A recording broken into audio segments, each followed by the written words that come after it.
Hi everyone and welcome to episode 2 in our Shopkeeper NPC series. In this series we're creating an NPC that is a shopkeeper, so when we interact with them it displays a UI where we can buy items with real in-game currency.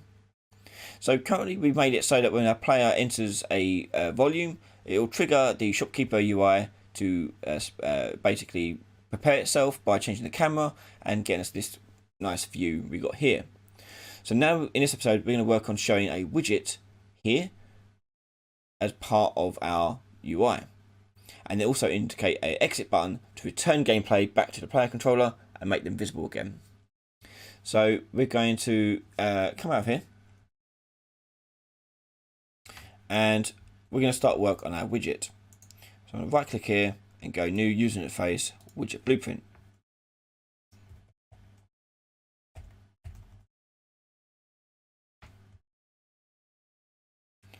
And we've got Shopkeeper UI. Okay, so in Canvas panel, we're going to set up first of all the title bar of our window. So I'm going to do a border onto my Canvas panel, and I'm just going to position that in where I want it to be, and I want it to be over here roughly. And I'm going to change the brush color to be a dark and almost see-through panel, 0.8 there, and in there I'm going to put some text, and the text is going to say Shopkeeper. But you could have anything you want in there. Obviously it could be like the name of the character shop, it could be the type of shop, whatever you like. I want this to be center of this border. Okay, so to make it center of that border, we're going to change its alignment. So over here we've got a slot alignment that is detailing its position of the whole entire text element inside of its slot, the border slot. So my vertical alignment, I want it to be in the center, so I'm going to go align center, and then I'm also going to change its horizontal alignment to the middle as well. And I also want to make sure my justification for my text is also center. And there we go, Shopkeeper. After that, I'm going to also make a button, and the button is going to be the exit button. So I'm going to put this in the bottom corner like so, and because it's in that bottom corner I want to change the anchor so it's not up in the top left but rather in the bottom corner. So with it selected, go to the right hand side, anchors, and choose the one that indicates it in the bottom corner, and that way it'll always be in that position.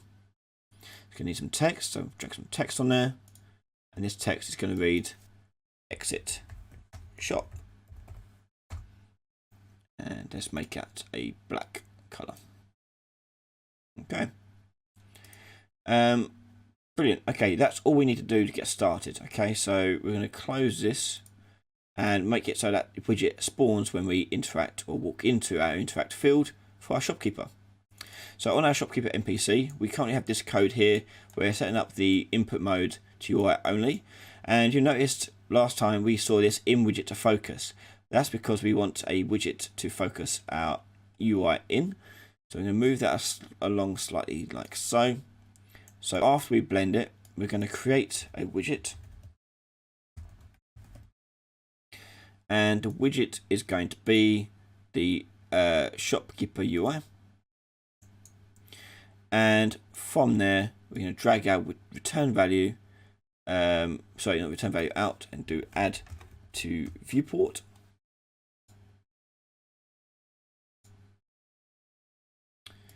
And also return value to that in widget to focus.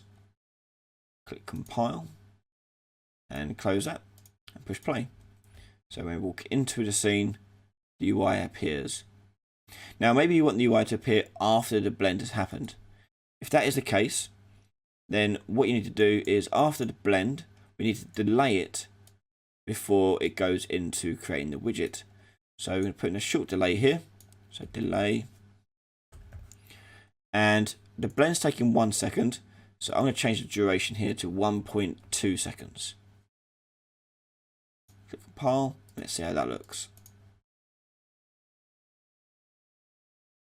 There you go, I like that a lot better.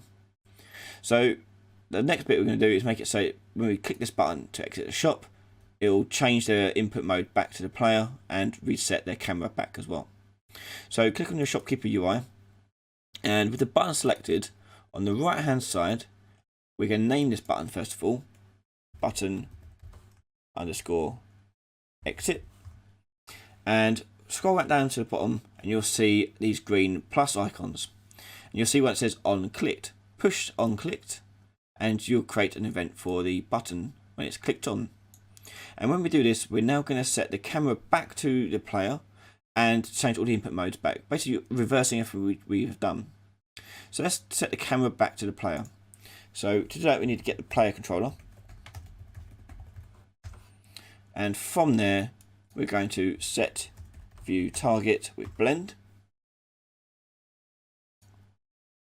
and the new view target is going to be the player character. So new view target is get player character. Blend time we're going to keep the same as 1, although we may want to change it to 0 in a second. We'll see how it looks. After we've done that, we're going to then get the controller again, so drag out from the controller, set the input mode to game only,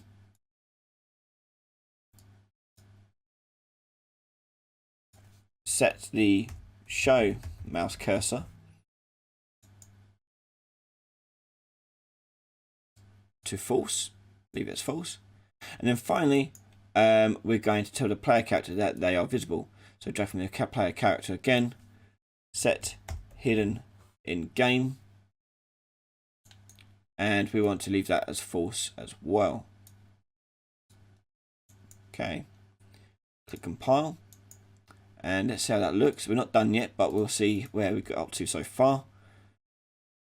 So I hit the exit shot button, the game returns to my character. So all that's left is to remove our UI. So once we got to the end of this chain here, so actor hidden game, we're going to remove from parent itself. So let's go over this code. We're getting the player controller and the player character.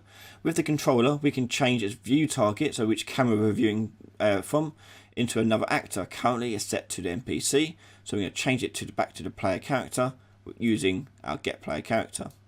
The blend time indicates how long it's going to take to blend the camera back. After that, we're using the player controller again to set the input mode to game only. That way we've got gameplay control back to the player. We're also telling it to hide the mouse cursor. So we use the set show mouse cursor and set that to be untrue, so false, and therefore it will hide the mouse cursor.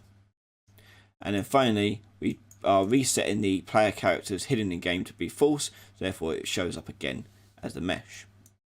And we're ending things off with remove from parent, and that will remove the widget from its parent. In this case, the parent is the viewport, so it will remove the widget from the viewport. So let's test this out now, and exit shop, and there you go. We have a shop UI. So all that's left to do is to actually do the contents of that shop. So join us next time where we create the items and create the item slots to appear on our Shopkeeper UI and get that ball rolling there. If you want to see that episode right now, you can head over to patreon.com/RyanLaley, where you can support me for just $1 to get access to that content. Plus much more content too, including access to our Discord and many other benefits as well. Big thank you to all my supporters thus far. Thank you so much for all your support, and especially those top patrons for supporting me at the highest tiers. Thanks very much for watching, and I'll see you all next time. Bye bye.